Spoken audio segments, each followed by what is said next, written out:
Hey, you there. Just wanted to let you know you are now listening to the AK Mindset Podcast. Hi guys, welcome back to episode 6 of OSHI. Reached the halfway point through the season. Me and Daniel have been really enjoying these reviews, so talk to them, bro. What's good? Yo, what's going on, people?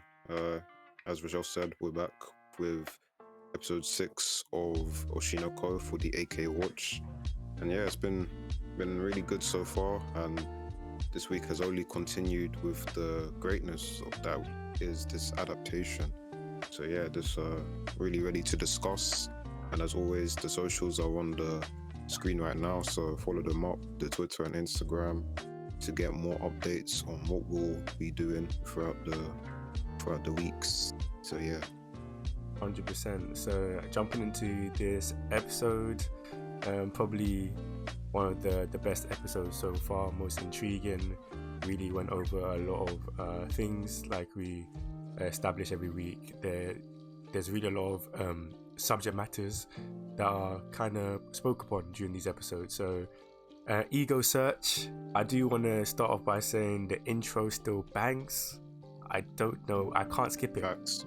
Daniel, I can't skip it. There's no need for it to be that good. There's actually no need to be that good. So we're really kind of establishing in the first couple scenes of this episodes the what's it called, the show that they're on and that Aqua is now involved with. And I was kind of hating it was given a lot of like Love Island vibes, you know, the fakeness, but I also liked how Aqua brought up the concept that even though a show that is highly kind of edited and kind of like structured so they can bring up certain cliches and certain like talking points, but still there's still a kind of authenticity to how people are behaving. And did you kind of get that vibe? I'm not getting the love. Well, I don't watch Love Island, but I think what I found like interesting about that point is just how she mentioned Yuki. She was like, she acts this way, but it's played up, but at the center of it is her true feelings. It's just a bit exaggerated for the camera, and I think that's probably true for most reality TV shows. I think Aqua mentioned that also that it was less staged than you'd think, which is probably true, because I mean I don't think you can act like all the time, especially when the camera's on you for so long. The truth will slip out even if you're always on guard. So I think just having the over exaggerated actions, I mean it is still slightly fake, but I think it made for, at least you can see, it made for good TV for the viewers, because they were loving the show. No, for sure. It seems like they have like a big hit on their hand. Like people were really messing with the characters and the show concept, and understandably, because this is the kind of show that kind of hits off. And I'm not surprised that it's successful. You have a bunch of conventionally good-looking people who have some already popularity. It's gonna hit hard. I did like the kind of take on like the blurring the lines between lying and exaggeration, because for me it was like one and the same thing, because exaggeration is not kind of showing the real true reality or something, but obviously it's just like an extreme. Lying is like the extreme and exaggeration is like a lighter, I wouldn't say lighter, but you know what I mean, not as you know what I mean, not as direct. Throughout this episode, I'm not gonna lie, at this point, I personally, if I was in the show, would know Aqua's an old man, because he keeps coming up with old man statements and keeps doing like, what kid are they teenage? Are they teens or Yeah, he's in first year of high school, so he's 15, 16. Okay, so what teen is trying to not go to get together, grab some food? What teen says, I have rice at home, I'm not coming out? Like, I would have sussed it out. Like, this guy, he's old. He's old. Nah, man, I'm not gonna lie to you. I'm probably Aqua, because I would have been like, I'm going home, man. Allow me. I don't want to go to barbecue. Not even a cheeky K barbecue. No, thank you. I mean, the thing is, the guy's tired. Like, we've been out filming all day, and you want to extend the day. Like, low-key, I'm not even friends with you guys, so like, why am I going out? That I hear it. I hate Aqua, because sometimes you just want to rest, but you know, obviously you have to be cordial and get along with the crewmates. So he went. I mean, there was free food too. Yeah, so. Especially when somebody else is paying. Like, can't be turning down free food. Yeah, you can't. But I think what would have tipped you off is what he was saying about the tech. Something like he doesn't know how to use like social media. Like he was saying something like the young people. I'm like, Bob, you're a young person, you know. It's like bro's forgetting. And then what was it? It was the YouTuber girl who was looking at him like, bro, this guy, like, bro, you're young. Or like, have you not looked in the mirror? You're acting like an old man. But Aqua doesn't care at this point. He's that secure in himself. He's not a guy who got reincarnated and is shy about living his true age. He doesn't care. Nah, I mean, like, yeah. I mean, technically he's like much older, but I don't know. He's just living his best life again, you know, second try. 100%. And something that kind of was apparent is like, how can have the 80-20 split, bro, with the agency? Yeah, that's nuts, man. 80-20 split. I saw that and I had to pause it. You have to leave, man. Free my girl. Free her. Do you see? Oh my, that struggle. 80-20. And I don't know how much they're making, but she's seeing nothing. Yeah, because she probably still has to pay her manager as well, right? 100%. Unless that's included in the 80. But yeah, no, that's ridiculous, man. 80-20 is, yeah, nah, that's criminal. Might as well just have a normal job, to be honest, at that point. Yeah, but I think that actually shows her position in the agency, you know, the fact that they have that much power over her. Or maybe it's just a bad agency, but like, it just shows that they don't really rate her, because they're like, okay, you don't bring in that much money, so we're gonna make the most of you and just take anything you bring in. Well, then again, you could see it the other way, because if they did rate her, maybe they'd no, they don't rate her, because if they rated her, they'd give her a better deal. They gave her a bad deal, so I don't think they rate her. And you can tell, because the guy was screaming at the manager because she wasn't getting a lot of scenes in the show. But that one thing I have to say, the manager he's a great manager, because he did his job. He was protecting his client and made sure like she wasn't supposed to hear that, but he was taking the brunt of that, because he knows how hard she's working. And the guy's just like, oh, she's not getting any airtime. She's supposed to be getting airtime, and it's like, it's more complicated than that, but you know. Yeah, they're just only looking at the numbers and the stats and stuff. He's not really seeing, the upper management is not really seeing the hard work and effort and everything that, you know, is going into trying to, you know, reach their full potential. And like you said, the manager taking the brunt of that's the real MVP. That's what you're supposed to do. Make sure like your client, the person you're representing, doesn't kind of get the brunt of that and is able to kind of freely express themselves and really engage with the art and the craft that they're, you know, trying to pursue. Because when obviously that kind of pressure is on your head, you're not going to perform. Like, you're not going to perform. And I was thinking that, like, every time I saw her, because I loved, what's in it, AKANE. I loved her character. Bro, I love her, the hard work she puts in, I love her dedication to her craft. I love like her just, you know, attention to detail, asking questions. You see her like talking and engaging with the crew and the staff, always with her little notepad. That is just so wholesome. What did you think of her, how she was represented, especially like early on in this episode?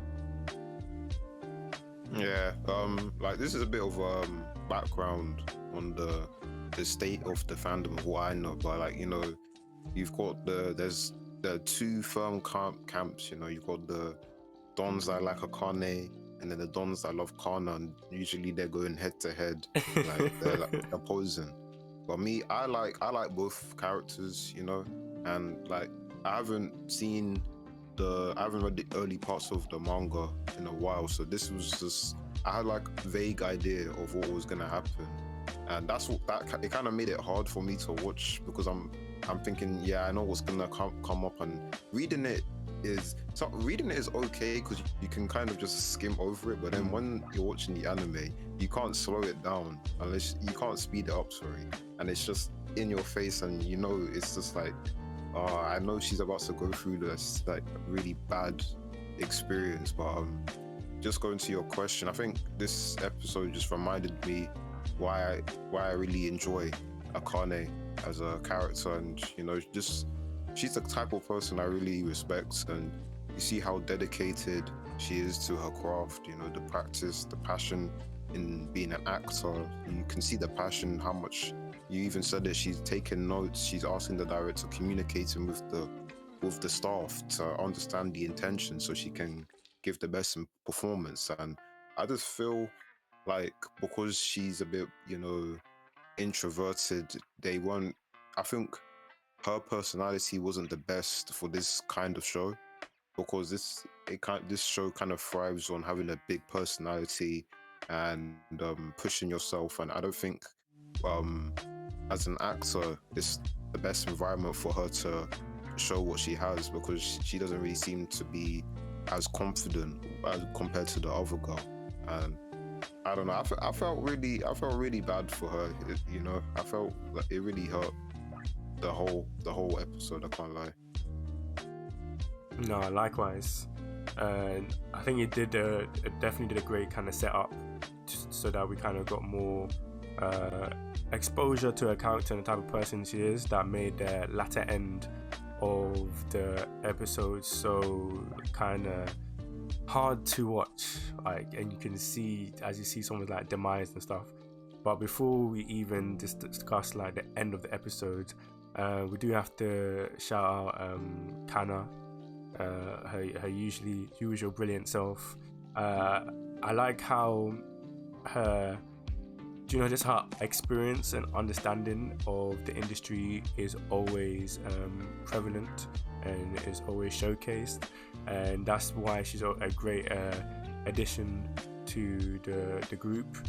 And just understanding the concept of protecting your brand, understanding how to kind of play the game, manage what people see and what people view, and not ever taking an action or course of action that will reduce the amount of jobs you'll be able to have access to. I love how she's kind of like the level-headed older sister to Ruby, which is kind of cute, and you can tell that Ruby is growing in respect to Kana, like how it's not apparent when that kind of respect she has for Kana is not apparent with Aqua, the way she kind of talks back to him and stuff like that and is onto him. But when Kana is speaking and talking and saying something, Ruby is definitely showcasing like a willing to be open and understand, you know, just grow, because she knows that Kana has a lot of knowledge, and that was so cool to me.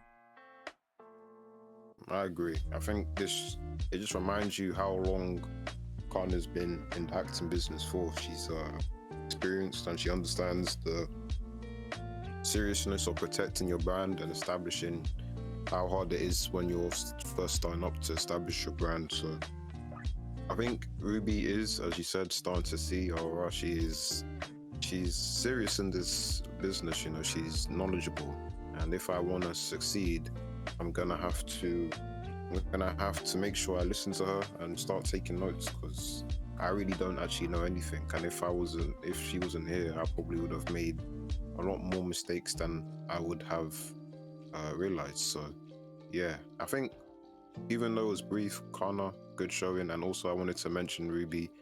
She's really funny. I just liked how when Aqua came home and she was just giving him, you know, back talk, talking about, oh yeah, you're just happy because you got girls around you, and you're playing around, and it's just like just being the childish younger sister giving him grief, even though they're twins. But yeah, Ruby, good. Even though I want to see more of her, but you know, we're in this acting reality TV show arc, so I'm sure we'll get more later. But in brief bits, still enjoyable. Yeah, 100% agree with that. She definitely, her moments is always like a shining light in the episodes where, like, you know, you're gonna laugh. Something funny's gonna happen. She's gonna be her usual self. Kind of moving on to the light end of this episode, and how just off everything that happened before in regards to kind of hearing the conversation with the upper management and stuff. How did you feel her approach to being seen, or, you know, trying to get the spotlight, trying to shine by applying pressure in her way? What did you think about that? Do you think it was a good response, or do you think she should have managed it differently, or with what she had and how her experience so far and her age and everything, probably, is that the best she could have hoped to have done? Nah, I think because they said it has to be something extreme, and the director seemed to have that position, wanted that position of because they've already set up a storyline with Yuki and the other guy Nobu and the white-haired guy Kenga.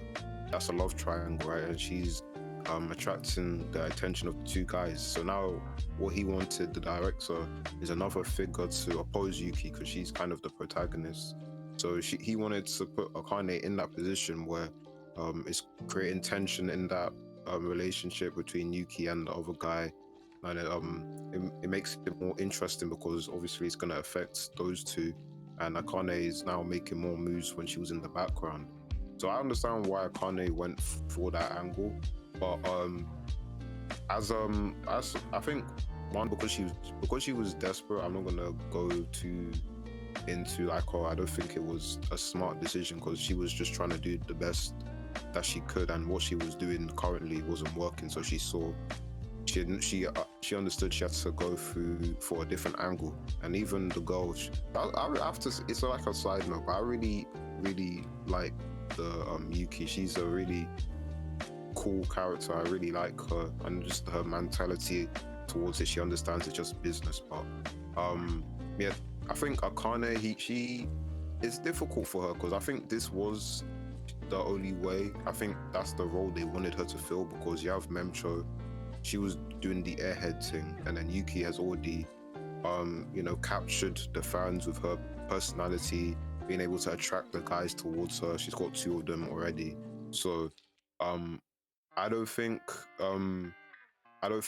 they needed something different for the show. So if AKANE had tried a different angle, I'm not sure how she would have done it, and I don't think it would have been as effective as if she did her, the villainess position. So it's tough, but they don't really care about the well-being. I think we'll go on to it later. They don't really care about the well-being. They just wanted to increase their views, so they pushed her into the villain role to help boost their show.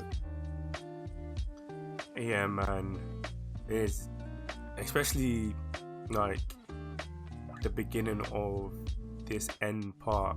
You can kind of see the path that it was like she kind of had to follow, and the all-encompassing kind of pressure of management, popularity, social media, everything was kind of starting to bubble up, and like force her into a role that we could always tell throughout the episode she was not comfortable doing, but it felt like it was like a now or never moment. If I don't see this moment, and I will never have the opportunities that I would need to kind of progress as an actor.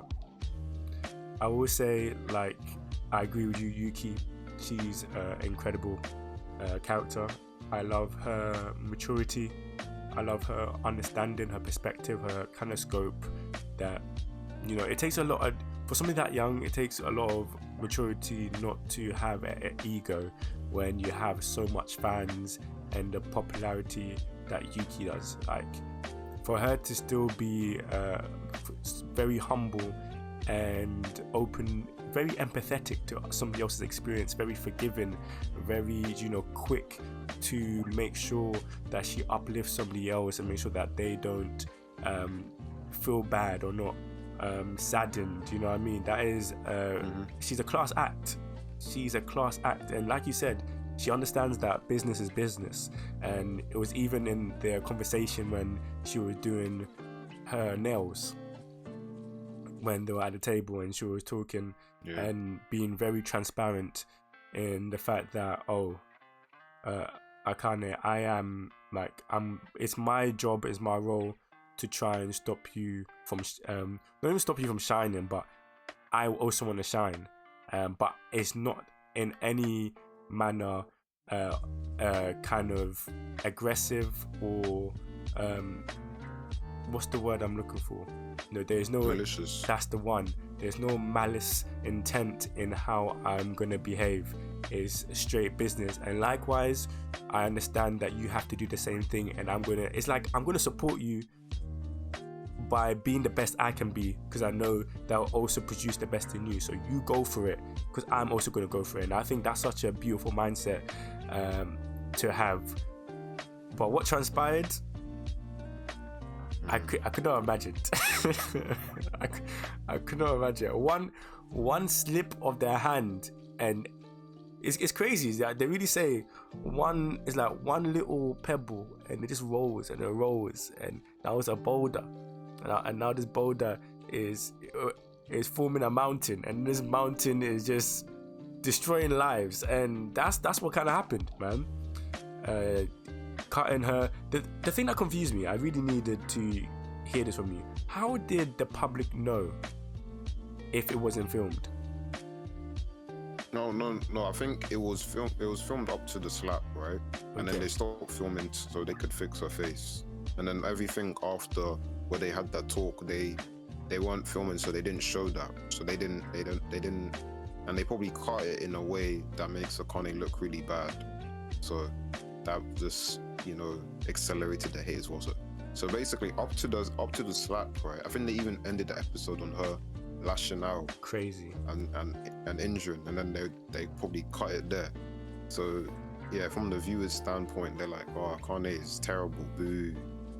But yeah, I don't know. Watching that, I remember reading it, and I think just watching it, it just made me really sad, you know, because just seeing that amount of hate, you know, directed at one person, and it's really, you know, inhuman, because she's in school, she's probably 16, 17, made a mistake. I mean, okay, she slapped someone, that's not right, but even if she slaps someone, but how can you direct so much hate at someone so young?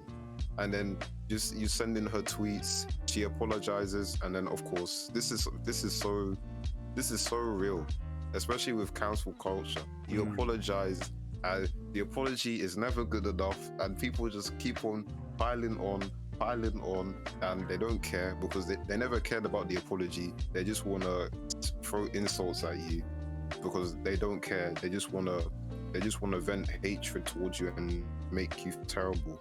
And you know, I think it was just so hard watching her. Her mom's asking if she's okay, and you know, she's clearly not upfront. The same things about her parents, so she feels even worse.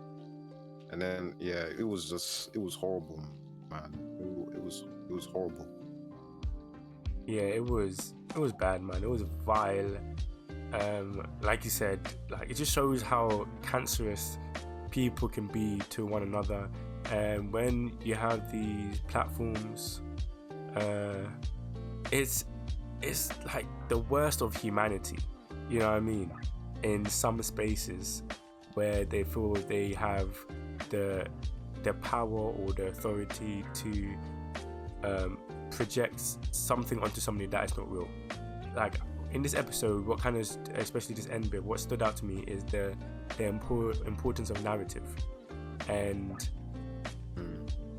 I realize which is true for the world we live in, narrative is more important and significant than truth.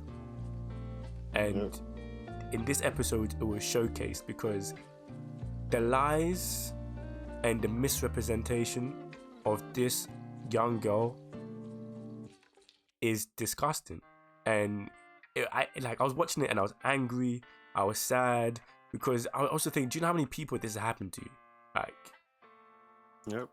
that is crazy. Like, nobody deserves to be tarnished in a manner like that.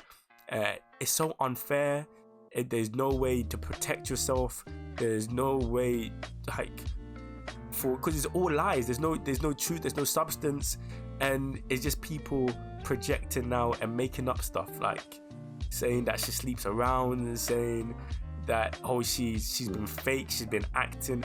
Oh, this one was the worst. How are they saying that cute girl being wholesome and that is that all that act? She's definitely hiding a sinister alter ego. It's like, I'm like, oh my, you guys act like you know her. Are you actually? That's what angered me. I was like, why do people feel that they have the right to talk about somebody else? Presumption, like they say, makes a fool out of you and me. And you should never presume, you should never talk on somebody else's name when it is not in a factual sense. You can't just be, that is just somebody's name, and their character is so important to their life, even if you don't work in the media or, you know, in acting or stuff like that. It's still significant because that's what kind of follows you, and that's what dictates a lot of things. Because I always think about the opposite, those people who are actually really bad people and they have great narratives. This one, it's a mess. You said that really well, you know, because there's how many people have we seen in just the last 5 years who have, you know, passed away because of things like this, you know. I even remember, I think even in Japan, or it was an idol, and there was, I don't know, it might have been a K-drama, I'm not sure, but I know there was a show. It was kind of similar to the show that they're showing here, where it's like reality TV show, and they sent that person hatred, and then she ended up, you know, taking her life because of the abuse that she was receiving. And I remember that because I'm like, wow, this shows, that people don't really, you know, they don't care because they're online, and because it's not in person. You wouldn't say it in person, because saying it in person is a different level. You're not brave enough. But you see, like, the anonymity, the protection of the screen is so powerful, and that's what like fuels these things. Like, too many people don't understand how words can affect people's psyche, and, you know, and then just the holes that people can dig themselves into. So yeah, I think this episode is really that last 5 minutes really touched on some important scenes, and just, you know, how important it is to have, you know, the right people around you. Because I don't know how Aqua managed to get there in time, but, you know, it could have just ended in tragedy. And just the last thing, I understand, you know, it's business, but part of me is really like annoyed with the crew, the people who make the show, because obviously you're talking about narrative. They control the narrative. They control what gets put out. So they make the show, they edit it in a certain way to make her a certain way. I understand it's business, but at least, you know, give her the I don't know, support to help her deal with this. You know, she's young. You know, she's already in high school. Get thousands of people sending her abuse, replying to her tweets, calling her ugly, this and that. Then she goes to school, people talking behind her. They're saying, "Oh yeah, we don't like the way she's acting." Then people are leaking her pictures of middle school, saying that the whole class hated her. Just all. I don't even understand why everybody just joins in. I never understood it. You know, like when someone does something wrong and then everyone just piles on and says, "Oh yeah, I've never liked them." It's like, why do you want to see someone just down? You know, like, okay, they did something wrong, they've apologized. For me, I don't know. Depending on what it is, I'm fine. Just leave it there. When they, it's always. Well, I never understand why the apology is never. Why people always try to do. They always try to pick apart the apology. Like you wanted them to apologize in a certain way. Like you didn't really care. But that's even. It's like. Yeah, I think what the main show said, they don't care about the apology. It's so true, bruv. Because every single time I've seen an apology, people just they always pick it apart. I'm just like, bruv, is this not what you wanted? How else are they supposed to? How are they supposed to move on? Because you apologize and then you take accountability and you start to, you know, what's it? You know, take responsibility for your actions and try and be a better person. If you don't let them do the apology and start showing the actions, then how do you expect them to grow? Do you just want them to be the same person? I don't know. It just confuses me. That's just more of a rant on social media as a whole, not really related to the show, because it just annoys me, that whole council culture thing, man. No, that was very well said, man, and I agree with every word. It doesn't make sense. There's no need to. I always say that in this reality, there's no room for growth. People don't provide people with a space for forgiveness and growth. They like labels that last forever. They want to stigmatize you and like call you, like label you like that forever. It's like they just want to box you in and entrap you in. And I feel like, I don't know why, I feel like it seems like they enjoy it. Like they enjoy seeing somebody in despair, somebody down, somebody broken. Maybe it makes them feel like their lives are better. Like at least I'm not them or something like that. Maybe it's their own coping mechanism, but it's the lowest thing you can do as a human being, and it's the worst character you can ever have, because when that happens to you and you feel it doesn't even have to happen to you. I don't know how you can't be empathetic to somebody else's life experience. Exactly.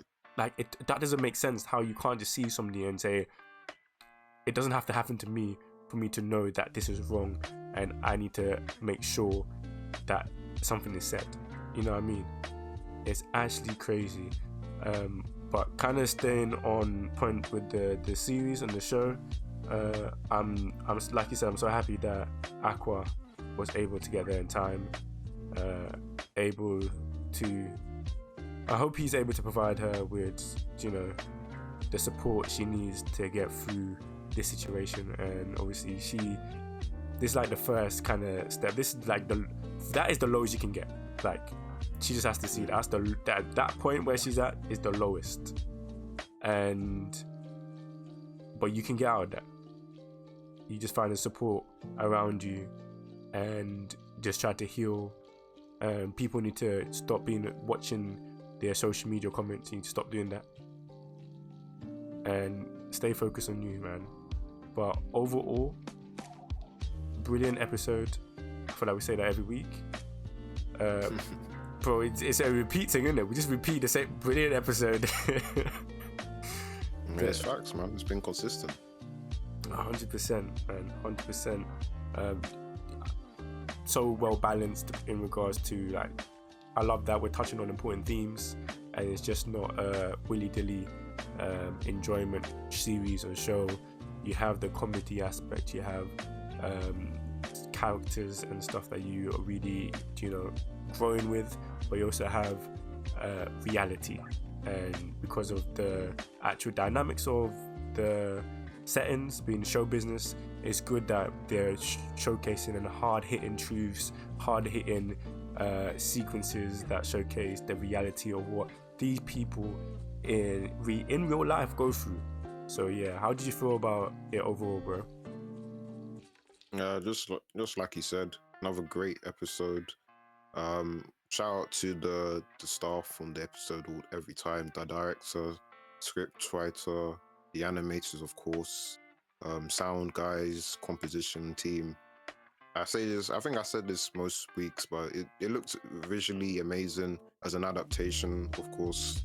I've just really admired how they're able to pace the series. It gets through a lot of content, but it never really feels packed. It feels like a lot happens and we're going at a really good pace. So the story is moving really, really well. This adapted up to chapter 25. So I have a pretty good idea where they're going to end the series now. But yeah, great episode.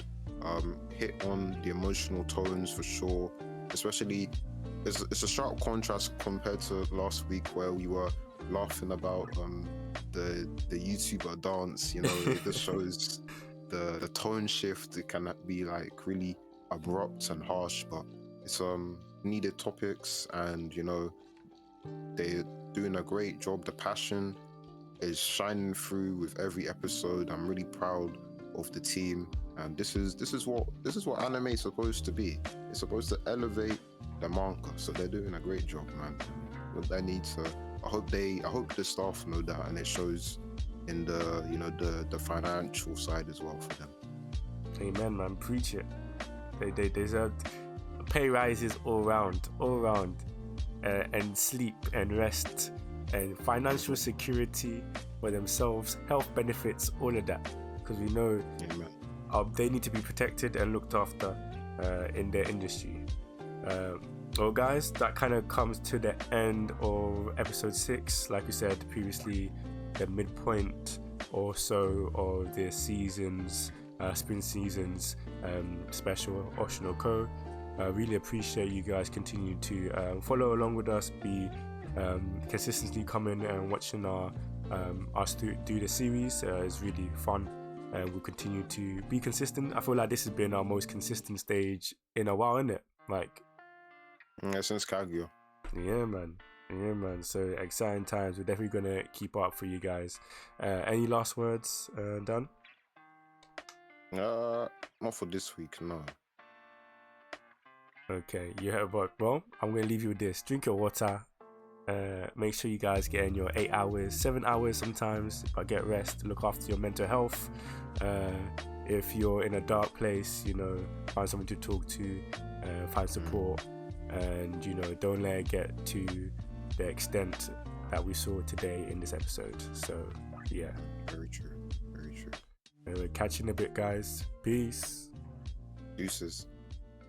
Love you.